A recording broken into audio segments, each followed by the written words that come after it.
Welcome to SS news. నేను మీ రమణ.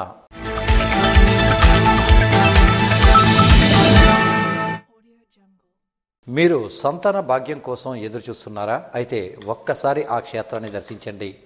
సతీ సమేతంగా అక్కడ ఉన్న జారుడు బండపై జారితే తప్పక సంతాన భాగ్యం కలుగుతుంది. ఇంతకీ ఆ క్షేత్రం ఎక్కడ ఉంది అని అనుకుంటున్నారా? అయితే చూడండి.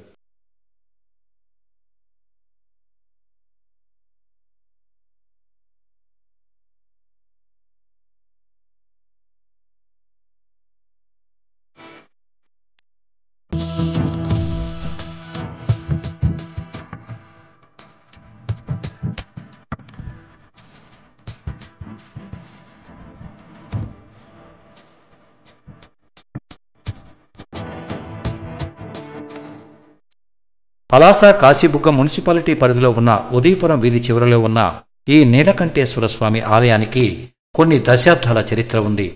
ఈ కొండపై శంకరమానం రోజు అనగా ప్రతి సంవత్సరం సంక్రాంతి పర్వదినాన చాలా పెద్ద జాతర జరుగుతుంది. ఈ యాత్రకు స్థానికులే కాకుండా శ్రీకాకుళం జిల్లా వ్యాప్తంగా భక్తులు విశేషంగా తరలి వస్తుంటారు. ఎంతో భక్తి శ్రద్ధలతో ఆ నీలకంఠేశ్వర స్వామి వారిని దర్శించుకుని వెళ్తుంటారు. అయితే ఈ దేకురు కొండకి ఒక ప్రత్యేకమైన గుర్తింపు ఉంది. అదేమిటంటే వివాహమైన కొత్త జంటలు ఆ నీలకంఠేశ్వర స్వామి వారిని దర్శించుకుని ఆ కొండపై నుండి జారితే సంతాన భాగ్యం కలుగుతుందని ప్రగాఢంగా విశ్వసిస్తుంటారు.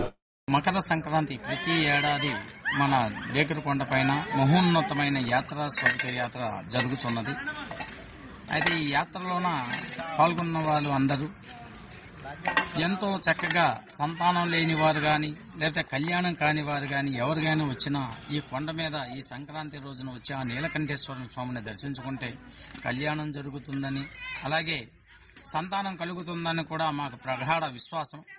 అలాగే ఇది జరుగుతుంది కూడా.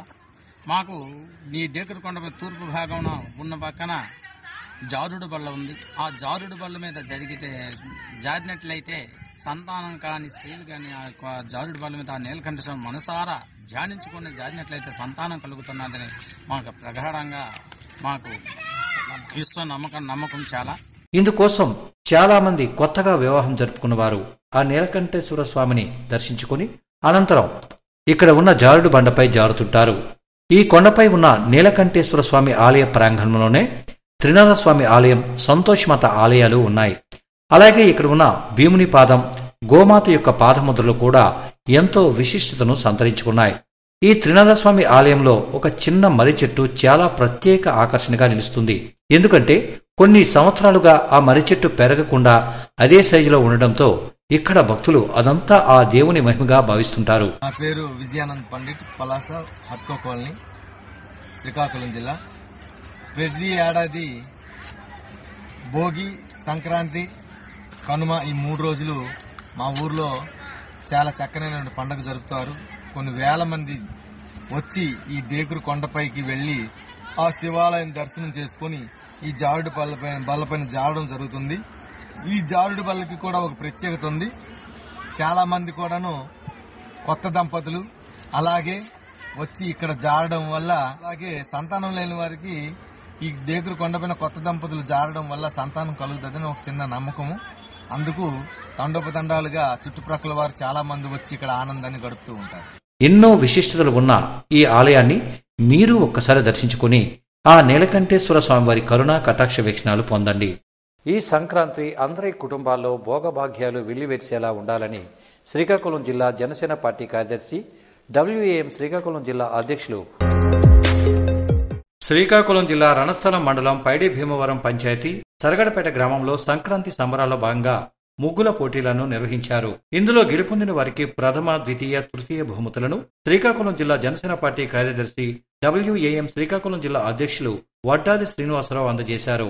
అనంతరం ఆయన సంక్రాంతిని పురస్కరించుకుని నూతన వస్త్రాలను కుటుంబ సమేతంగా అందజేశారు. ఈ సందర్భంగా ఆయన మాట్లాడుతూ ఈ సంక్రాంతి అందరి జీవితాల్లో సరికొత్త వెలుగులు పాలవలస రాజశేఖరం ఎంతో నిబద్ధతతో సుదీర్ఘమైన రాజకీయాలు చేశారని మాజీ డిప్యూటీ సీఎం ధర్మాన కృష్ణదాస్ అన్నారు. పాలవలస రాజశేఖర్ మృతి పట్ల ధర్మాన కృష్ణదాస్ తీవ్ర విచారం వ్యక్తం చేశారు. పాలకొండలోని ఆయన స్వగృహానికి మంగళవారం చేరుకుని వారికి నివాళులు అర్పించారు. అనంతరం వారి కుటుంబ సభ్యులను ఓదార్చి శ్రద్ధాంజలి ఘటించారు. రాజకీయ కురు వృద్ధులైన పాలవలస రాజశేఖర మరణం రాష్ట్రానికి, ముఖ్యంగా వైఎస్సార్ కాంగ్రెస్ పార్టీకి తీరని లోటని ధర్మాన కృష్ణదాస్ ఆవేదన వ్యక్తం చేశారు. ఈ సందర్భంలో ఆయనతో వ్యక్తిగతంగా తనకు ఉన్న అనుబంధాన్ని గుర్తు చేసుకున్నారు.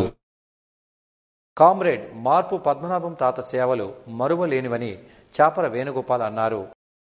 ప్రముఖ స్వాతంత్ర సమరయోధుడు, తొలితరం కమ్యూనిస్టు యోధుడు కామ్రేడ్ మార్పు పద్మనాభం తాతగారి 59వ వర్ధంతి సభ కార్యక్రమం మంగళవారం నాడు కాశీబుగ్గ పాత బస్టాండ్ ఆవరణలో ఘనంగా నిర్వహించారు. ఈ సందర్భంగా వామపక్ష పార్టీ నాయకులు చాపర వేణుగోపాల్, ఎన్ గణపతి, వి మాధవరావు, టి సన్యాసిరావు తదితరులు మాట్లాడుతూ మార్పు పద్మనాభం రైతాంగ ఉద్యమ వైతాళికుడని కొనియాడారు. పుల్లెల శ్యాంబాబు నాయకత్వాన ప్రారంభమైన రైతు ఉద్యమ కమిటీకి మార్పు కార్యదర్శిగా అజామరణీయమైన సేవలు అందించారని అన్నారు. అధిక శిస్తులకు వ్యతిరేకంగా బ్రిటిష్ వారికి జమీందారీ వ్యవస్థకు వ్యతిరేకంగా పోరాడినందుకు బళ్ళారి జైల్లో మార్పు పద్మనాభంను బంధించడం వలన అక్కడ ఏఆర్ గోపాల్ వంటి ప్రముఖ కమ్యూనిస్టు యోధులతో ఏర్పడిన పరిచయం తాతగారిని కమ్యూనిస్టుగా మార్చింది అని తెలియజేశారు. మార్పు ఆశయాలకు కృషి చేయడమే మార్పు పద్మనాభం తాతకు మనం ఇచ్చే నివాళి అని చాపర వేణుగోపాల్ పేర్కొన్నారు. ఈ కార్యక్రమంలో జుత్తు వీరస్వామి, అజయ్ కుమార్, మధ్యల రామారావు, రవి, వినోద్, సొర రామారావు, శ్రీనివాస్ తదితరులు పాల్గొన్నారు. ఆ సూర్య భగవానుని దర్శించడం తన పూర్వజన్మ సుకృతంగా హైకోర్టు జడ్జి అనుపమ చక్రవర్తి అభివర్ణించారు. ప్రత్యక్ష దైవం, ఆరోగ్య ప్రదాత శ్రీ సూర్యనారాయణ స్వామి వారిని మంగళవారం నాడు పాట్నా హైకోర్టు జడ్జి అనుపమ చక్రవర్తి కుటుంబ సమేతంగా ఆలయానికి విచ్చేసి దర్శించుకున్నారు. వారికి ఆలయ ప్రధాన అర్చకులు ఇప్పిలి శంకర్ శర్మ ఘనంగా స్వాగతం పలికారు. తదుపరి ఆలయ అర్చకులు వేదమంత్రాలతో ఆశీర్వదించారు. అనంతరం ఆలయ సూపరింటెండెంట్ కనకరాజు స్వామివారి ప్రసాదాలను మరియు స్వామివారి జ్ఞాపికను అందజేశారు.